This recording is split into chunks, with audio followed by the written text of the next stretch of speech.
এখান থেকেও টাকা পয়সা জোগাড় করতে কিনছে, তো হঠাৎ করে পে কমিশনের রিপোর্ট পেলে বেশি বেশি কিনে ফেলবে সেটা তো না। এই ধরনের প্রস্তাবনা থাকছে, তাতে কি সরকারি কর্মকর্তা কর্মচারীরা সন্তুষ্ট হবে? আমাদের মনে হয়, আমি জানি না, আমার তো আমি কিছুই দেখি না এখন পর্যন্ত, ওনারা সব গোপন। চেয়ারম্যান বলছেন যে সন্তুষ্ট হবে সব মোরালেস, কারণ উনি খুব প্র্যাকটিক্যাল ওয়েতে যতটুকু ফিজেবল সম্ভাব্য আর ম্যাক্সিমাম যতটুকু সে করা যায় আমাদের রিসোর্স কনস্ট্রেন্টের ব্যাপারে আর অনেক ব্যাপার আছে, প্রাইভেট সেক্টর ব্যাপারটা দেখতে হয়। দেখে উনি বলেন যে মোটামুটি সবাই সন্তুষ্ট হবে, এবং জাম্পটা একেবারে মানে ওনার দেখেছেন পণ্য থেকে কত কস্ট অফ লিভিং বেড়েছে, ইনফ্লেশন বেড়েছে, সেটা পর্যালোচনা করে এই বেতনটা বাড়লে আবার বাজারের একটা প্রভাব থাকবে না স্যার? সেটা বাজারে এটা তো এখন আমরা প্রভাব কতটুক পড়বে এটা তো আমরা প্রেডিক্ট করতে পারবো না, তবে বাজারে তো এনশিওর করা হবে সাপ্লাই, যেটা আমরা এমনি ইন্ডিপেন্ডেন্টলি পে কমিশন ছাড়াও করছি। লোকজন আসলে যাই পেয়ে থাকুক, তবু যেখান থেকেও টাকা পয়সা জোগাড় করতে কিনছে, তো হঠাৎ করে পে কমিশনের রিপোর্ট পেলে বেশি বেশি কিনে ফেলবে সেটা তো না। এখন আর কিচ্ছু বলে না। ধন্যবাদ।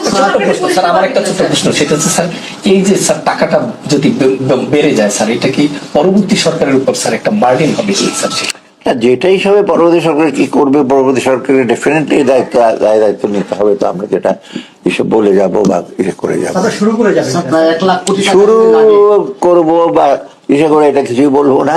আপনারা দেখবেন পে কমিশন পেলে এটাই তো বড় একটা $1 লাখ কোটি টাকার মতো প্রায় লাগতে পারে, 70-80 এটা কি পরবর্তী সরকারের উপর বার্ডেন হবে কিনা? 1 লাখ প্রায় বাজেটে প্রায় 5-6 যেই সরকারি আসুক কোন একটা পার্টিকুলার রিফর্ম বা এত বড় পদক্ষেপ নেওয়ার, ডেফিনেটলি যেটাই আমি আগেই বললাম যে আর্থিক সংস্থান থাকবে, সেটাকে সরকারে আবার জানবে যে কিভাবে এটা ইসে করা যায়, কিভাবে করবে, কিভাবে সেটা ওদের উপরে। আমার এটা কারণ এটা করা হচ্ছে সবার ইসের জন্য, একটা ফেল্ট নিড, অনেকদিনের একটা ইসে ছিল, দরকার ছিল। এখন যদি তারা যদি মনে করে এটা করবে না, সেটা তাদের ব্যাপার।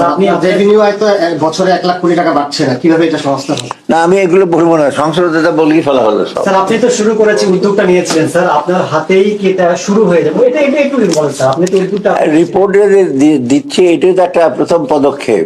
ভাই বলেন যে একটা জিনিস কিছু করার আগে রিপোর্টটা, কিন্তু রিপোর্টটা তো যাচাই বাছাই করতে হবে। ইমপ্লিমেন্টেশন একটা রুল আছে সরকারের, বিভিন্ন কমিটি আছে, বাট এই কমিটিগুলো দেখবে যে সম্ভাবনা কি। তারপরে এখানে আবার 3টা ব্যাপার আছে, জুডিশিয়াল একটা আছে, ডিফেন্সের একটা, সিভিল, এটাকে রিকনসাইল করতে হবে না, এটার মধ্যে তো আবার ইসে থাকা ঠিক হবে না। 20 দিন আপনাদের আছে স্যার, আপনি যদি শুরু করে দিতে পারবেন।